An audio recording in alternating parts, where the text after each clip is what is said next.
Hello, today's podcast is about human behavior, and some people hack computers, and my guest today hacks human behavior.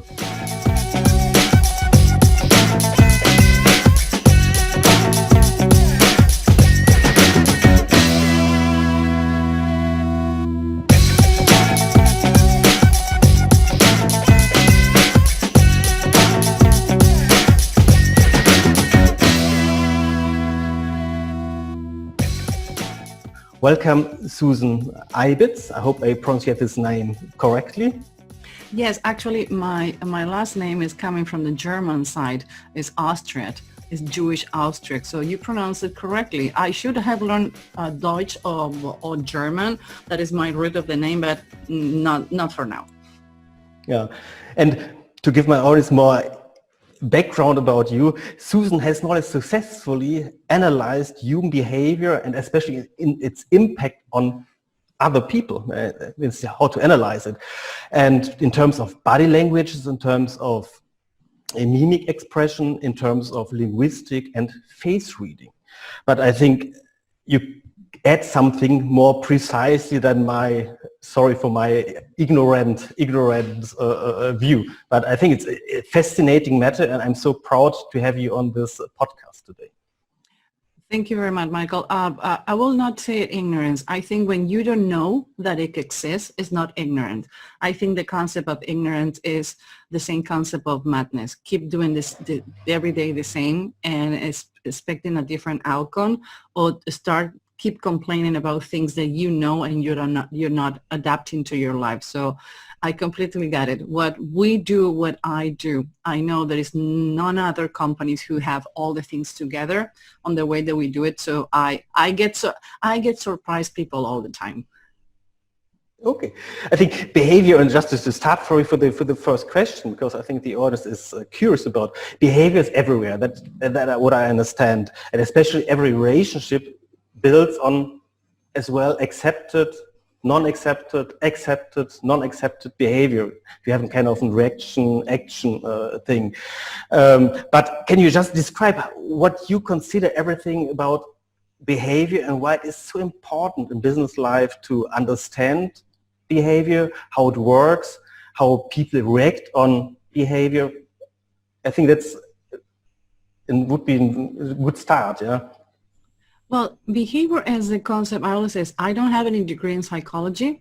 I shrunk and failed and going to college because I'm highly dyslexic, but I find another way, and I found that actually behavior was more broad than the initial career of psychology that I wanna take in my first path. Behavior is what you do every day.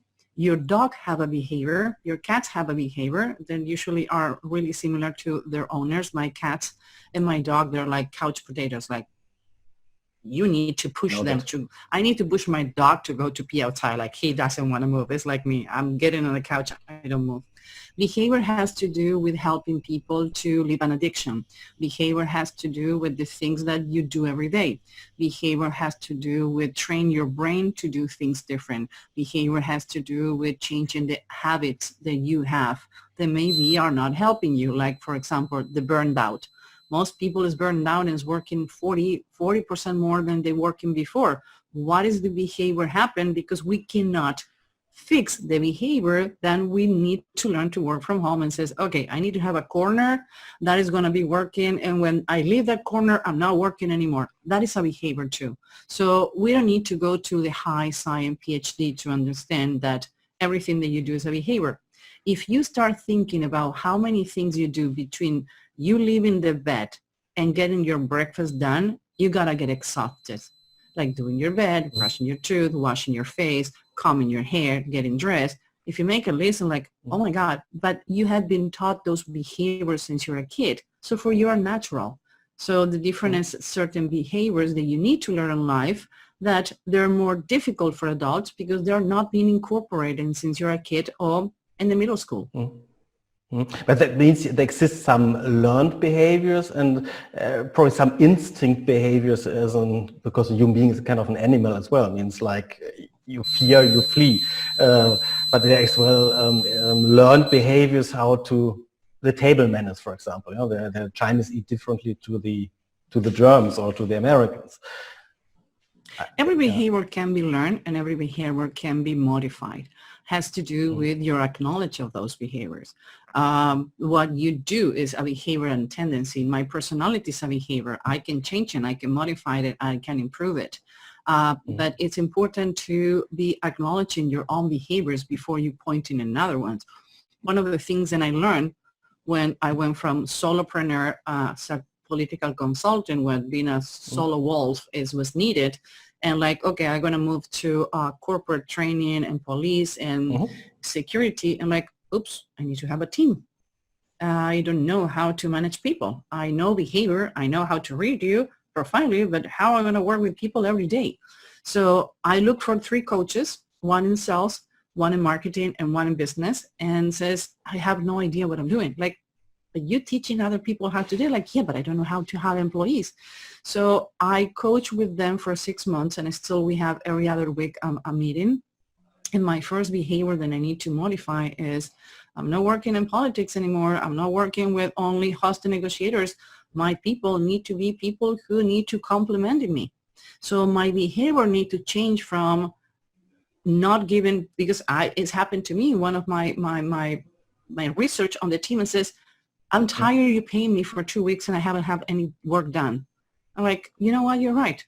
I don't know how to delegate. I don't know how to tell you because I feel it's going to take me longer explain you what you need to do instead to do it myself.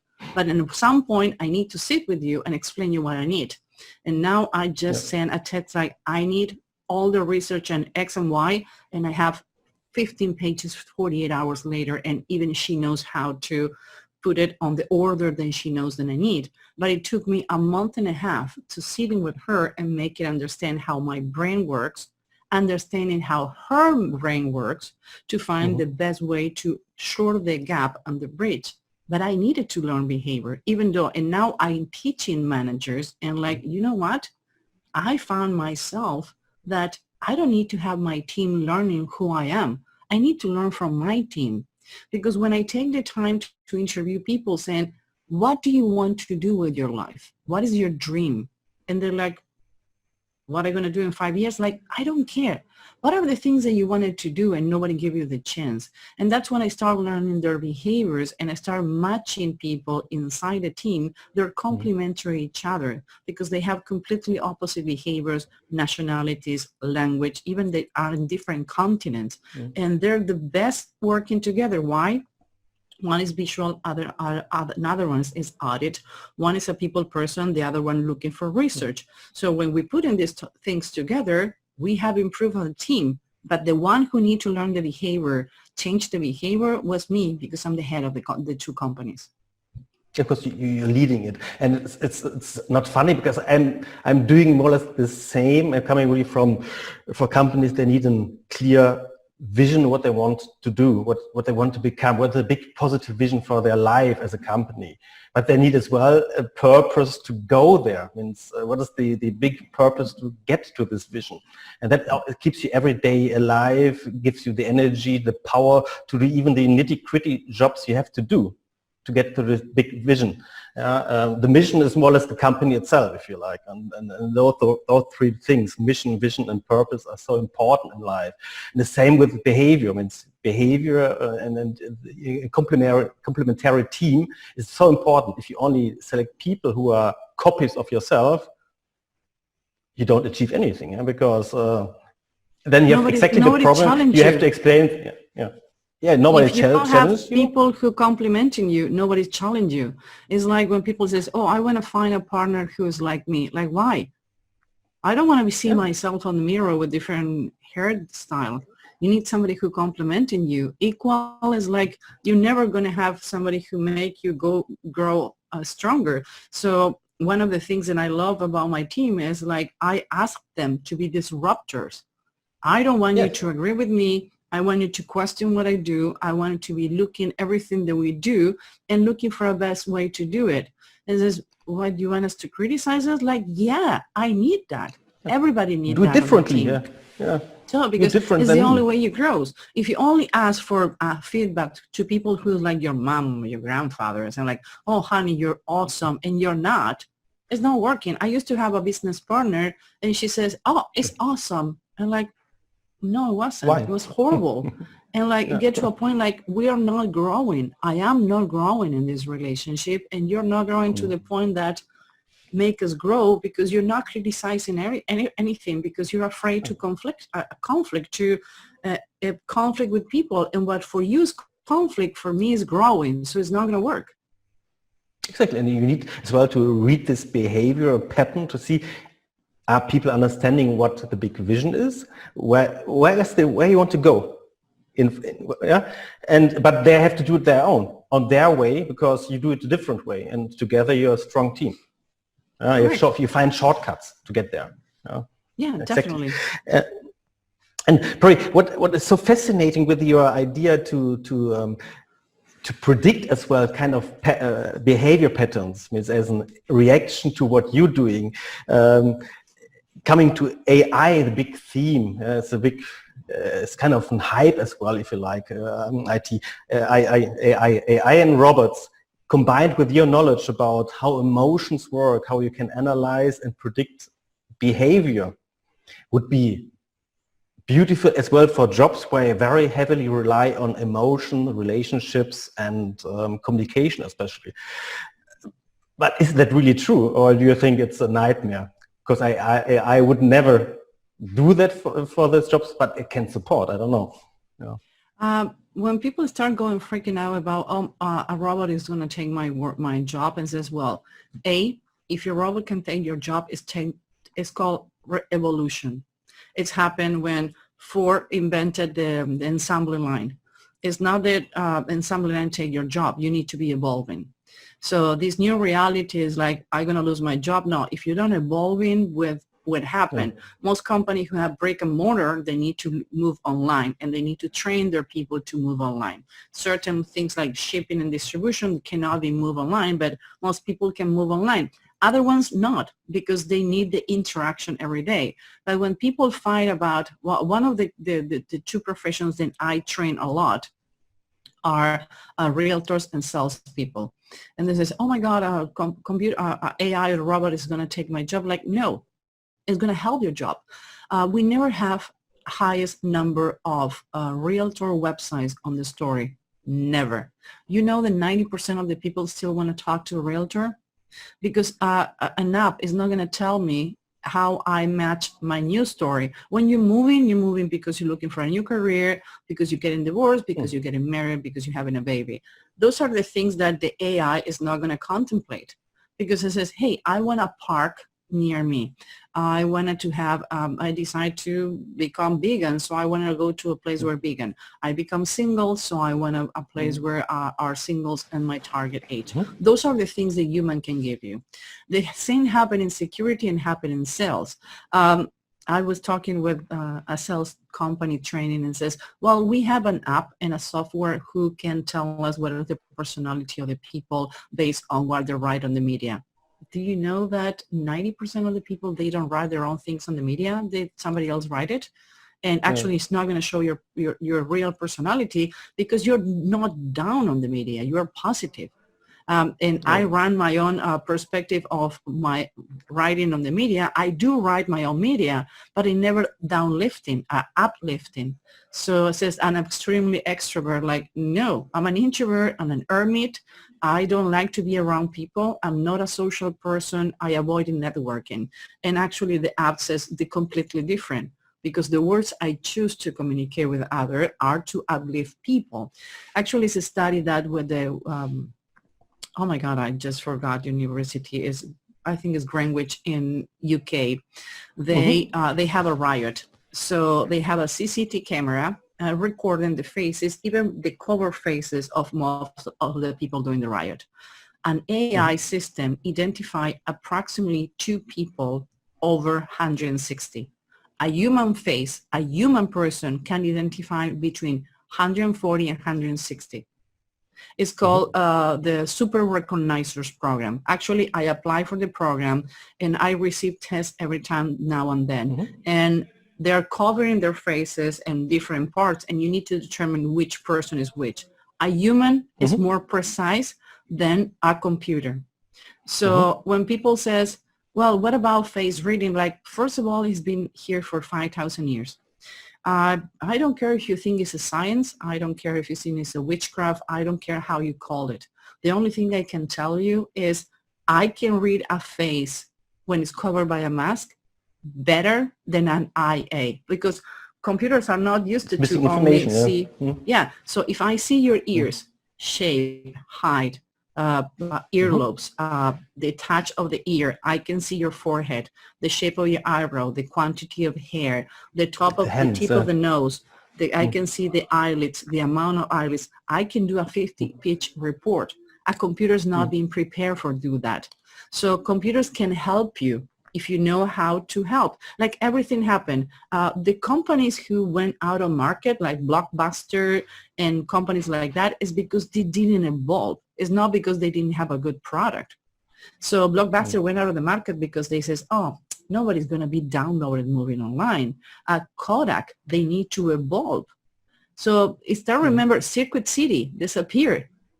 Toys R Us disappeared because they didn't evolve to get to be curious and be creative. Nobody can take your job if you're curious and creative and you have emotional intelligence. McKinsey says by 2030, creativity, emotional intelligence, and curiosity are going to be the most on-demand job. Why? And I'm going to ask you a question. Michael, why you buy a toaster? What is the difference between a toaster who costs $15 and a one who costs $150? Both do the bread on the same time, in the same way. No. None. Exactly. The design. It's design, probably design. Yeah. Because a toaster spend more time. Electrics spend more time in the counter of your kitchen that is spent doing the things they need to do. I have a toaster who is everything in my house mid-century 60. So I find a toaster who costs me way more money because the design is like on the 60s.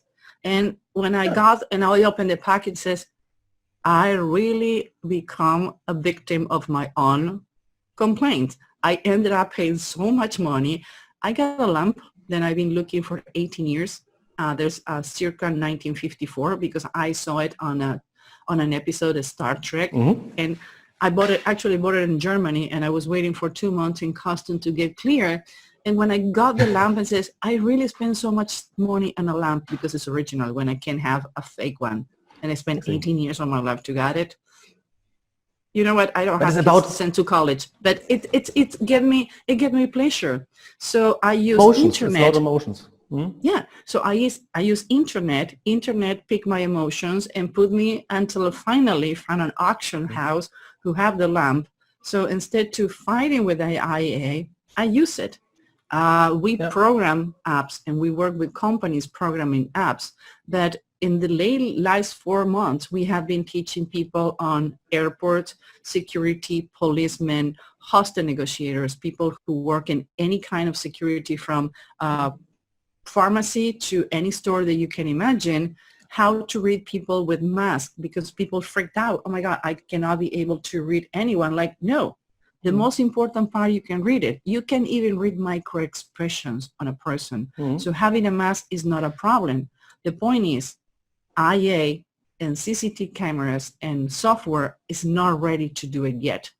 But we are ready as a human to identify because we can mix the actions with the emotions to understand better other people.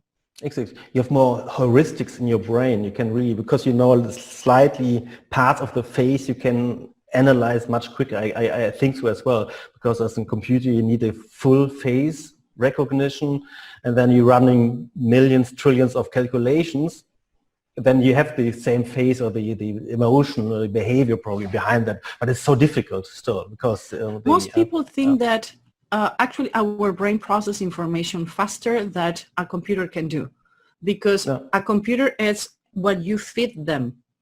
So, but our brain, for the left brain, right brain, emotions, story, personal feelings, we have a second brain. It's funny because people don't go, but the guts is your second brain. So when you go into a place and you have a feeling, And when you go into a place and like, what if that feels wrong? We don't pay attention because we try to rationalize. We try to use the left brain and we don't pay attention. Every time that I go in a place and like, I went to a meeting on Monday on the place that I live. It's a big community. We don't have an HOA, but it's a community because it's a really small community and we're only 600 houses.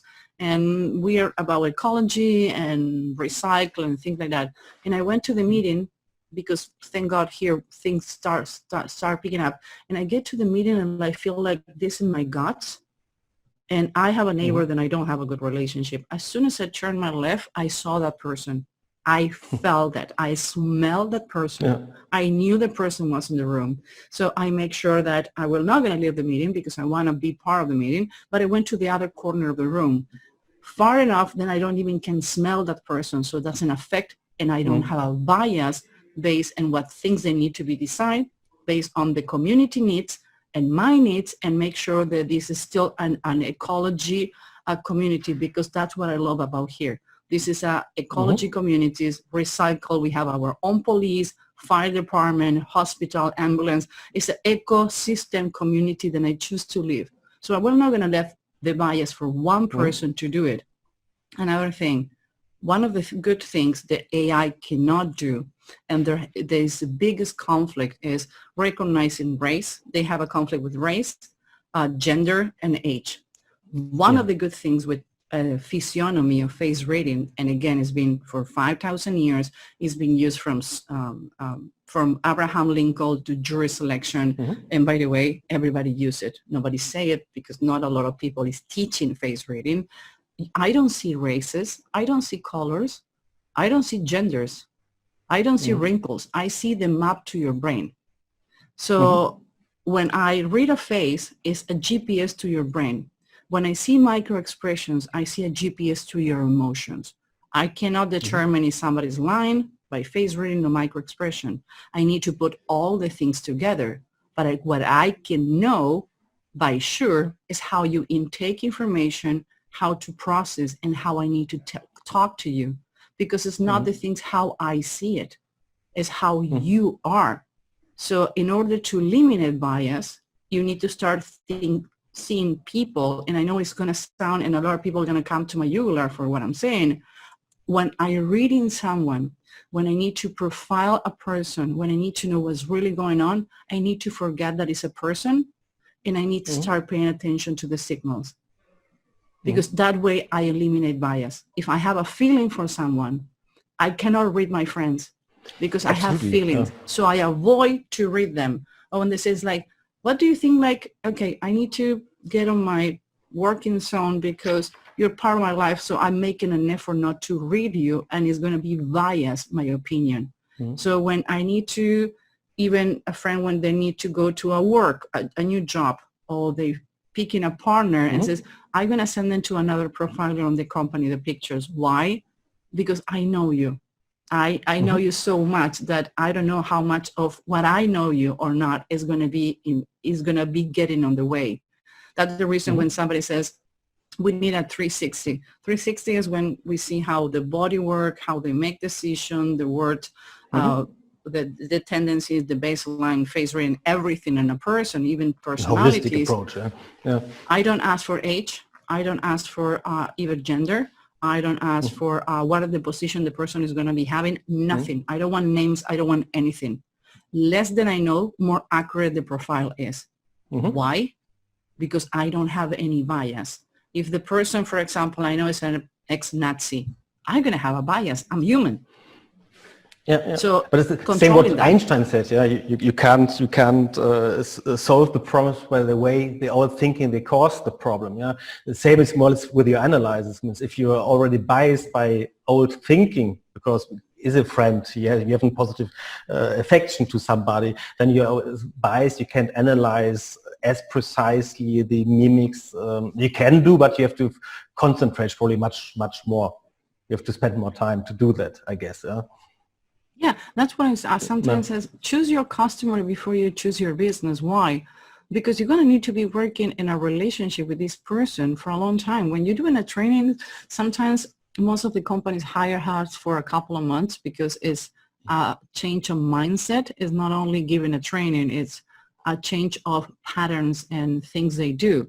Yeah. So if I'm going to need to be working with you for 6 months and I need to do reports daily, I need to at least like you, or at least to know that can we disagree in what we're talking, that we can respect each other.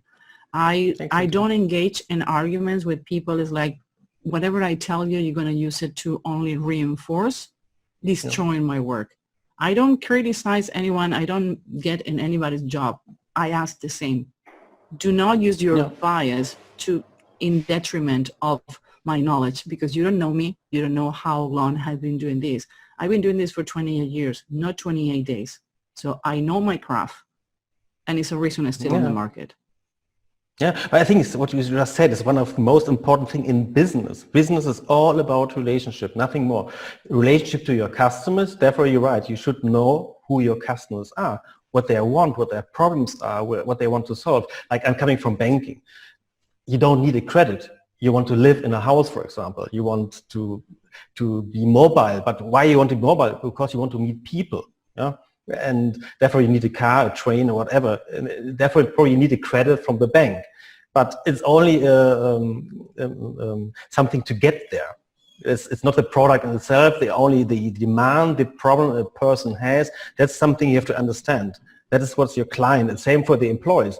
Are they have the same values as you? Do they want the same what you want to achieve as a big value vision?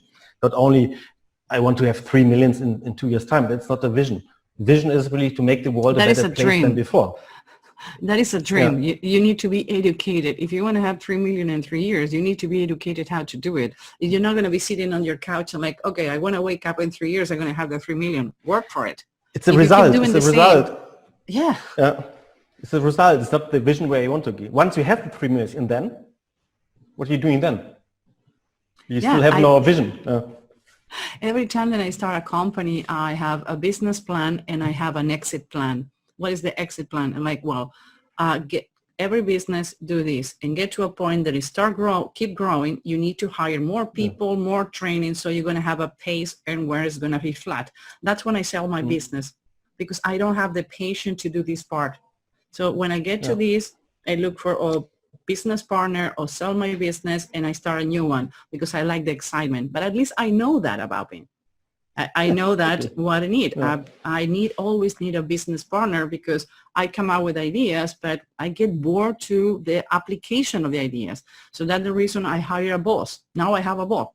Mary is my boss. When it says, Mary, I have this idea. You're the project manager. Make it happen. Tell me what I need to do. And because you founded and invented or created a company, it doesn't mean that you're the good person to be a CEO. I don't like to be a manager. I don't like to be the CEO when people says, oh, CEO of Human Behavioral Lab and Human Behavioral Hacker School. Like, nope. I come up with an idea, but I have a boss. I hire a boss to tell me how to do it better. That is intelligent.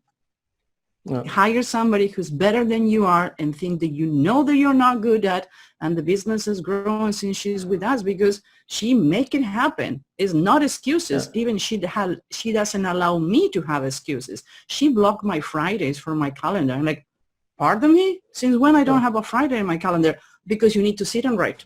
You haven't write in 2 weeks and we need deadlines. So you need to sit and write. I'm like, I hate you, but I love you. But you're right. I need to do that. But how to select a great team is really you need diversity. People have to be different, thinking out of the box, and you need people who are good in administration. Yeah, they're not creative; they just administrate things you created, for example. But that's how the world is working. You have to know where you're strong. You need to know where you want to learn things, and as well for face reading or the body language reading. You can teach people what I understand as well, salesperson, negotiators, as managers, or even when I looked at COVID, you have this digital school, doesn't exist really, but you have some things, but the whole digital schooling is lacking from the interconnection on the like in Zoom. You need you need behavioral learning. How can I know that a pupil understands what I'm saying? Therefore, you need face reading, for example. Yeah? Yeah. We're going to be doing the first webinar with a human robot. Somebody has been developing a robot, a chatbot, a human chatbot, and she is a woman robot, and is trained how to pick emotions from the website. So when she starts cursing, it's because she saw it on the website. And she is going to be doing a webinar with us, and we're going to be talking in real time, because this robot was generated to help people with they're autistic, Asperger's syndrome, or they have problems in teaching. Why? Because the human doesn't have the same patience to repeat the lessons to help this kind of population. So in this case, we don't have enough teachers in the United States to teach students. So now AI, in this case, is going to help us. Why? Because it's going to start helping a population where we don't have enough teachers to do it. I use AI. I have an app to control my air conditioner in my house. I'm not fighting with it. Yeah. So like when I'm on the city and coming home, I'm like, oh my God, my house is too hot. I'm going to put the air conditioner. I have 35 minutes to drive. By the time I'm there, it's going to be perfect. I have my refrigerator who is telling me if I'm running out about something. I have an app to remind me that I need to pay my bank account. I'm not going to be fighting with the app. Make my life easy. But if you're afraid to the AI, you're not evolving. So nobody's going to take your job. You need to evolve. It's called civilization. And most people says, oh, easy for you. Like, no, it's happened. People used to walk in legs and feet, and legs and hands. People used to not to talk. We used to do noises. We used to hunting dinosaurs to eat. Now we go into the supermarket. Call evolution. So I don't need to hunt. Now I work to pay for somebody else, do the hunting, get my steak, I can put it on the grill. So it's about evolution. If you are wanted to go to the new reality, then I do need to understand that we don't know what it's going to be, but you need to be on top of what is happening. Today, we start doing webinars and segments that are called sales intelligence. Why? Because the craft of selling can be taught. I do agree it can be taught, but if you don't put science and behavior together, selling the same way there was before is not existent. I can sell you my cell phone, but in order to sell you the cell phone you need, and I can call you in a month and you can recommend me, I need to ask you behavioral-wise, what happened with your life? Are you going to be having your thermostat and your air conditioner in your phone? You want to be following your kids where they are?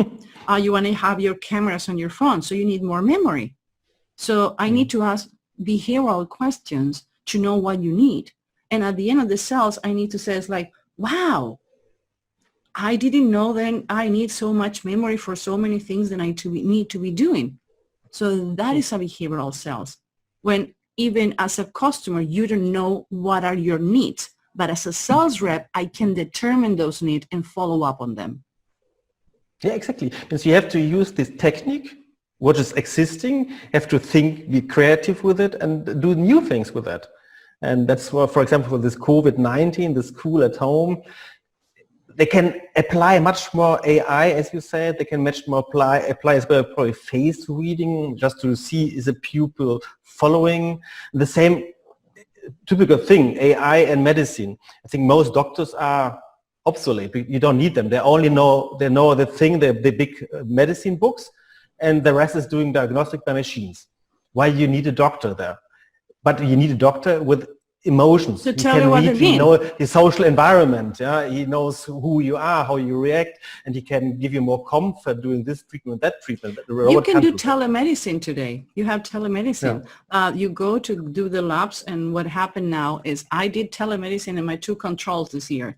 I went, did all my tests in one place. Then went to my doctor. She got online in an app, and she even showed me on comparison and tables like, oh, your cholesterol is lower, you're doing better, what is going on, what are your meds. We review everything, and I didn't saw her.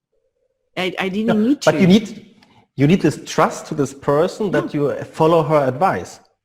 Yeah, and, completely. and that's where when a doctor can still earn money in future, but not by repeating knowledge within a book written. No, a lawyer, same. Just repeat articles and laws. You need emotions. That's, I think, where I can earn money. And I think you're right with this three thing, emotional intelligence is so important in the future, especially in subjects like business administration, where I'm coming from, in law, in medicine. It's very quickly evolving. And you have to use this new technique. And you have knowledge on demand in reality. It means you don't have to dig into your cellar to find a book anymore. Yeah. Yeah. So again, everything, it's like, for example, my cell phone is telling me who's calling me and who's driving me crazy and what are my next appointments. I'm not able to remember everything. So No. Personally, I still miss my BlackBerry. Guilty. I love it as well. Yeah, the Quets, yeah, I love the BlackBerry. I like the point. I like the small. And by the way, when I was working in politics, we never have a smartphone because smartphone can be hacked, and the flip phone and BlackBerry couldn't be hacked. So I come from that mentality, but I need to evolve. When I went to my provider and says, "Oh, I want the new BlackBerry," like, honey, it doesn't exist anymore. You must be the only last customer who holding a BlackBerry. Like, no, no. And I needed to adapt. And now I found that I still have my phone, but I found a way that work with my phone instead against my phone. You're in France, and part of France, even though you work in Germany, I'm in the States. And we having this conversation. Without AI, without the camera, the microphone, the software who help us, we wouldn't be here. Today, and it's funny, my biggest clients are in Germany. And one point I even think about moving to Germany because most of my clients in Germany, Czech Republic, and Italy. And 4 years ago, and says, you know what, guys, you paying for 2 days, me going to train you, jet lag. So it's 2 days of food, 2 days hotel. You need to bring everybody to Germany to be trained. Food for everybody, hotel. Do you know that 75% of your training payment has to do with accommodation? What if we do it online? I'm going to be happy because I miss my bed. I'm going to point of my life. I miss my bed, my bathroom, my clothing, the smell of my grass. And we try your social environment, your friends, your family, whatever around you. Yeah? So everybody stay. We don't need to be flying people from Berlin, Munich, Frankfurt. So we ended up that people was less resistant to training. They don't need to leave the family. They do the training on their own time. I'm happy, and they saving a lot of money. And oh my God. So they move a lot of the training they do online, and only once a year we met for an engagement training. So what I do is I travel. I spend 3 weeks there. So I spend 1 week with people in Berlin, Frankfurt, and Munich, instead to everybody putting together. And now that's the human interaction, but they don't need to fly me 4 times a year. And by the way, when I'm going, I need to be in first class because if it's not, I got extremely, extremely tired. So only the first class ticket for them is like $4,000. Yeah, I know. Yeah. So you can hire more people. Yeah, I know, because I was traveling in Europe constantly, and it's a nightmare because you're staying in the hotel overnight. I mean, it's 5 days a week. You don't see family, you don't see friends. You're in a strange city you're not interested in because only have a meeting the next day. It's in an online business, especially with COVID-19, it helps so much to reduce this travel expense, and that companies can reconsider what they're really doing, what kind of nonsense. It's much easier to do it online, to get an expert like you in close to Chicago. It's better than somebody who can't do this job close to Munich for a Munich company. I think you find better experts worldwide. Yeah, I'm part of the summits and keynote speaking that I couldn't take before because there was overlapping with my calendar, because I needed to do Monday on Detroit and Tuesday I was supposed to be in Denmark. And says, okay, I need to say one note. My Detroit is my police training and they need me, and I've been hired for 3 years to do it. I cannot say, oh, you know what, you need to change the 57 policemen that you bring in because I want to go to Denmark. I can't. So now I can do the Detroit. On Tuesday, I can be in Denmark teleconference, and I can do my keynote speaking. That day of training says, guys, we're going to end it up early. And actually it's really good because I can do it really in the morning. That day I wake up really early. I do the keynote speaking. I ask to be the first one. So it's going to be around 8 o'clock my time. It's going to be around 5 p.m. theirs. So I'm going to be the keynote closing in Detroit. I'm going to have my green screen like I have it now, my microphone, my camera. I'm going to be perfect ready. I'm going to start the training 2 hours later. I'm going to give an extra time to the guys to do exercise. And I'm going to be in Denmark, Denmark being in Detroit. So actually my calendar become way more busy now thanks to COVID, because I have the chance to be everywhere when I couldn't physically, were impossible. Even if I leave Detroit at night and go to Denmark, by the time I get there, I'm going to need a forklift to get out of the floor because nobody sleeps on flies. So it would be impossible. So it's about to adapt. People who is frozen, what happened with fear is you froze, fight or flight. Most people is frozen and fighting. So instead to fighting, start looking at like how I can use it in my benefit. And the reason I've been doing a lot of keynote for realtors and salespeople is like, guys, stop fighting. Actually, this can make your life better. Hello? Exactly. Yeah, you have to, you can't change this condition. It's like this, do the best with it. Be inventive, do something new. And Susan, we are more or less, it was fascinating talking to you because but the time is, just seeing it's over half an hour already. And I have a client waiting for me that he already sent me 5 emails. Like, we're supposed to be meeting 20 minutes before. I didn't realize we're in overtime. Yes, and for my audience, if you like, I would love to give your contacts in the description of this video anyway, that they can contact and find more about your fascinating analysis tools and how to really to hack human behavior. I think it's a fascinating thing, not only for business but as well for in personal life as well. If you can, our consulting company is humanbehaviorlab.com.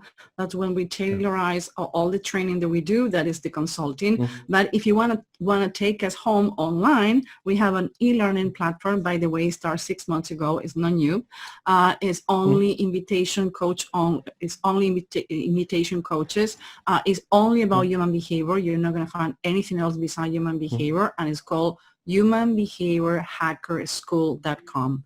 And if it's not, you can Google my name, Susan Ivitz, and it's going to take you to interviews, articles, and my websites. But if you go into humanbehaviorlab.com, it can take you to the school part. So are always open to new conversation and meeting new people.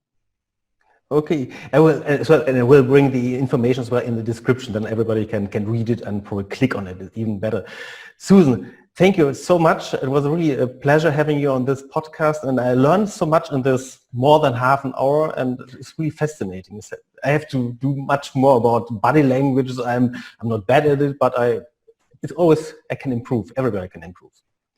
We can do a special about AI and show exact examples how AI work and how human can do it better instead to being afraid. Start like, I don't remember it was Tan Su or Machiavelli says, keep your friends near, but your enemies more near than ever. Why? Because when you know how your enemy works, you can defeat it. So if you think the AI is your enemy, instead to reject it, start studying what are the gaps they have that you can feed on. That's exactly, this is a very good finishing word. Susan, thank you very much. Yeah, bye. Thank you very much, Michael. Bye.